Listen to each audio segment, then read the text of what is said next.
내게 민 내가 편안히 쉬네. 감 깊고 비바람 불어쳐도 아버지께서 날 지켜주시니 거기서 편안히 쉬리로다. 주 날개 밑 평안하다. 그 사랑 그늘 자니요. 주 날개 밑 내쉬는 영원히 거기서 살리. 주 날개 밑 나의 피난처 되니 거기서 쉬기를 원하노라. 세상이 나를 위로치 못하나 거기서 평화를 누리리라. 주 날개 밑 평안하다. 그 사랑 그늘 자니요. 주 날개 밑 내쉬는 영원히 거기서 살리.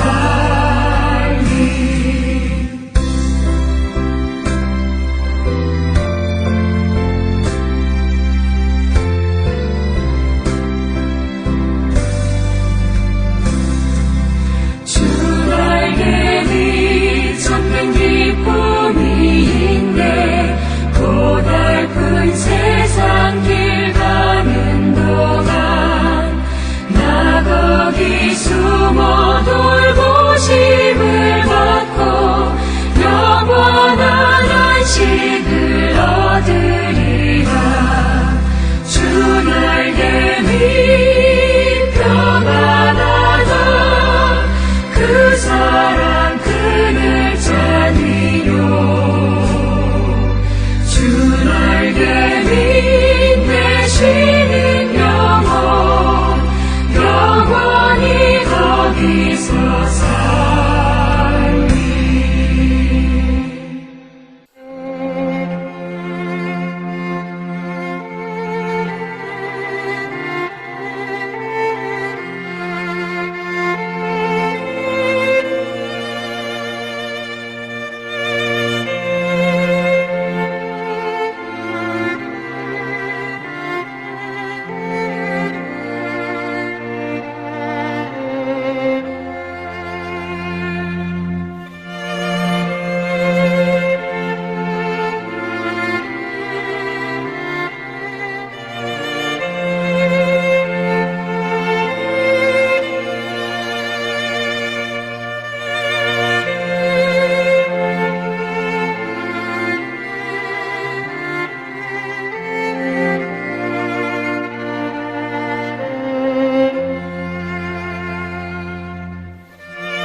우리가 마음의 뿌림을 받아 악한 양심으로부터 벗어나고 몸은 맑은 물로 씻음을 받았으니 참마음과 온전한 믿음으로 하나님께 나아가자. 아멘. 전능하사 천지를 만드신 하나님 아버지를 내가 믿사오며 그 외아들 우리 주 예수 그리스도를 믿사오니 이는 성령으로 잉태하사 동정녀 마리아에게 나시고 본디오 빌라도에게 고난을 받으사 십자가에 못 박혀 죽으시고 장사한 지 사흘 만에 죽은 자 가운데서 다시 살아나시며 하늘에 오르사 전능하신 하나님 우편에 앉아 계시다가 저리로서 산자와 죽은 자를 심판하러 오시리라. 성령을 믿사오며 거룩한 공예와 성도가 서로 교통하는 것과 죄를 사하여 주시는 것과 몸이 다시 사는 것과 영원히 사는 것을 믿사옵나이다. 아멘.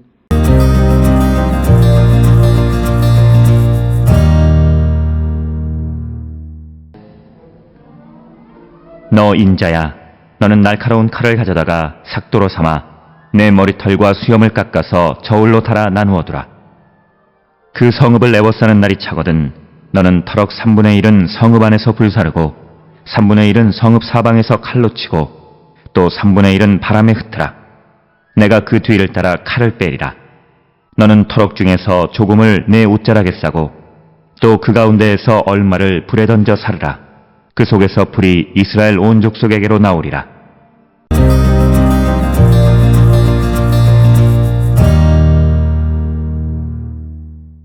오늘 우리가 함께 읽은 에스겔 5장 1절로부터 4절에 있는 말씀은 예루살렘의 멸망과 포위에 관한 상징적 행동에 대해서 기록하고 있습니다. 그래서 머리털과 수염을 깎는 그런 상징적 행동을 통해서 예루살렘의 멸망을 예언하는 내용이 오늘 주시는 5장 1절로부터 4절의 말씀이 되겠습니다. 5장 1절에 보면 너 인자야 너는 날카로운 칼을 가져다가 삭도로 삼아 내 머리털과 수염을 깎아서 저울로 달아 나누어 두라 이렇게 기록하고 있습니다. 오늘 주시는 본문의 말씀에 보면 칼은 날카로운 어떤 도구를 의미하는 것이고 그것을 삭도로 삼아서 내 머리털과 수염을 깎으라라고 하는 겁니다. 이 삭도는 주로 우리가 민수기 6장 5절에 보면 나실인들이 머리털을 밀 때 사용하는 것이고, 이 머리를 민다라고 하는 것은 특별히 사람에게 수치심을 주는 방식 가운데 하나이다라고 하는 것입니다. 그래서 오늘 주시는 본문에서 머리털과 수염을 깎아서 저울로 달아서 나누어 그것을 두라고 말씀하시는 것이 1절이고, 그리고 2절에 그 성읍을 에워싸는 날이 차거든 너는 더럭 3분의 1은 성읍 안에서 불사르고 3분의 1은 성읍 사방에서 칼로 치고 또 3분의 1은 바람에 흩으라. 내가 그 뒤를 따라 칼을 빼리라. 그래서 오늘 주시는 본문의 말씀에서는 앞절에서 잘라서 보관하고 있던 머리털과 수염을 3분의 1은 성 안에서 불태우고 또 3분의 1은 성읍 사방에서 칼로 치고 그리고 나머지 3분의 1은 바람에 흩는다라고 하는 것. 그리고 그 뒤를 여호와께서 칼을 빼겠다. 이렇게 말씀하고 있습니다. 오늘 주시는 이 본문의 상징적 의미는 이제 이 3분의 1을 성읍 안에서 하나님께서 죽게 하시고 또 3분의 1은 성읍 사방에서 칼로 죽게 하시고 또 3분의 1은 바람에 흩듯이 사방으로 흩어서 포로로 잡혀가게 하실 것이다 라고 하는 것을 상징적으로 보여주는 그런 말씀이 되겠고, 특별히 우리가 열왕기하 24장 25장에 보면 유다 왕국 멸망의 때를 보게 되면 예루살렘 성전 왕궁 이것이 다 불타 없어지는, 그래서 성읍 안에서 불살라져서 죽임을 당하는 자들도 있고 또 3분의 1은 성읍 사방에서 전쟁을 하다가 죽는 이들도 있고 그리고 3분의 1은 바람에 흩으라 그런 것처럼 포로로 잡혀가는 자들이 있게 될 것이다 라고 하는 것을 이제 상징적으로 말씀하는 것이 되겠고, 그러면서 3절에 너는 터럭 중에 조금을 내 옷자락에 싸라 이렇게 이야기합니다. 이 3절에 있는 본문의 말씀은 좀 쉽게 번역하면 너는 그것 가운데 일부를 남겨두었다가 내 옷자락으로 싸라 이런 뜻입니다. 그러니까 3분의 1, 3분의 1, 3분의 1을 처리하지만 그때 다가 아니라 일부 남는 사람이 있을 것이다 라고 하는 겁니다. 그래서 이것은 에스겔이 바벨론 포로 가운데 일부를 모아 묶으라고 하는 그런 말씀이 되겠고, 그 다음에 내 옷자락이라고 하는 옷의 끝부분으로 그것을 싸라고 하는 것이고, 이것은 학계 2장 12절 등을 보면 옷 끝부분을 통해서 물건을 싸는 그런 습관들이 있었던 것을 우리가 성경을 통해서 알 수 있습니다. 그래서 우리가 옷자락으로 남자가 여인을 감싸게 되면 그 여인과의 결혼할 의사가 있다라고 하는 그런 표식이다라고 하는 것은 에스겔 16장 8절이나 룻기 3장 9절 등을 통해서 우리가 잘 알 수 있습니다.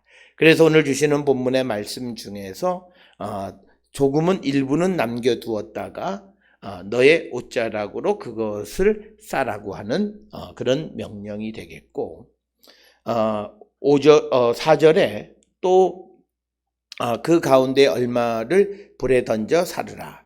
그 속에서 불이 이스라엘 온 족속에게로 나오게 될 것이다 라고 하는 겁니다. 그래서 오늘 주시는 본문을 통해서 4절에서 특별히 이스라엘의 멸망이 곧 다가와 그들을 흩을 것이다 라고 하는 것을 상징적으로 보여주는 그런 말씀이 오늘 우리가 읽은 에스겔 5장 1절로부터 4절의 말씀이 되겠습니다. 따라서 우리는 예언서 등을 통해서 보면 이런 예언자들의 상징적 행동을 통해서 어떤 일이 벌어지는 것을 미연에 미리 보여주는 그런 모습들을 우리가 볼 수 있는데, 오늘 주시는 머리털과 수염을 깎는 것은 이스라엘의 수치가, 그리고 그래서 그들이 그 성 안에서 죽기도 하고 전쟁에서 죽기도 하고 또 잡혀가기도 하고, 그리고 남아있던 사람들 중에 일부가 또 불타 없어지게 되어지는 그런 멸망을 맞이하게 될 것이다 라고 하는 것을 보여주는 것이 오늘 함께 읽은 5장 1절로부터 4절의 말씀이 되겠습니다. 이러한 그 하나님의 심판이 임하는 가장 큰 이유는 앞에서 우리가 보았듯이 그들이 하나님의 말씀을 듣지 않고 하나님에 대해서 반란을 일으켰다. 즉 하나님의 말씀을 듣지 않고 다른 우상을 섬기는 일들을 행함으로 말미암아 하나님의 진노가 그들에게 임했다라고 하는 것입니다. 따라서 오늘 우리가 주시는 이 말씀을 통해서 우리의 삶에도 우리가 하나님의 말씀에 전적으로 우리가 순종하는 삶을 살아가고 있는가 하는 것을 다시 한번 돌아보면서, 만약 우리에게도 말씀대로 살지 않는 불순종의 모습이 있다면 오늘 주시는 5장 1절로 4절에 주시는 그런 멸망에 대한 상징적 행동처럼 우리에게도 멸망이 임할 수 있다라고 하는 것을 분명히 깨달아서 우리를 성찰하고 주께로 돌아가기를 결단하는 우리 모든 성도들이 될 수 있기를 주의 이름으로 축원합니다. 기도하시겠습니다. 사랑과 의가 충만하신 아버지 하나님, 우리가 이 땅을 살아갈 때마다 오직 하나님의 말씀대로 살아가는 거룩한 백성이 되게 인도하여 주셔서 끝까지 하나님의 은혜와 축복 속에 살아가는 거룩한 성도가 되게 인도하여 주시옵소서. 예수님의 이름으로 기도드렸사옵나이다. 아멘.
앞에서 깨끗하게 사는 사람들,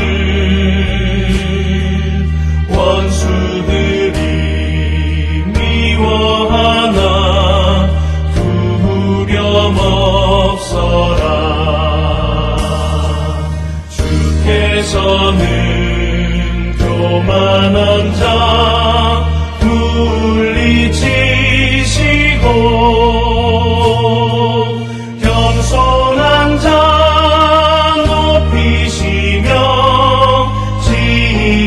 지켜주신다. 주님 밖에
기도하시겠습니다.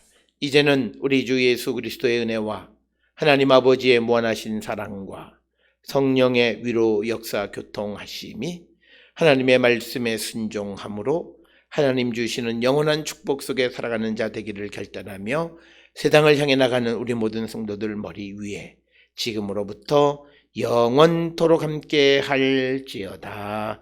아멘. 주 너를 지키시고 그 얼굴을 내게 돌리시고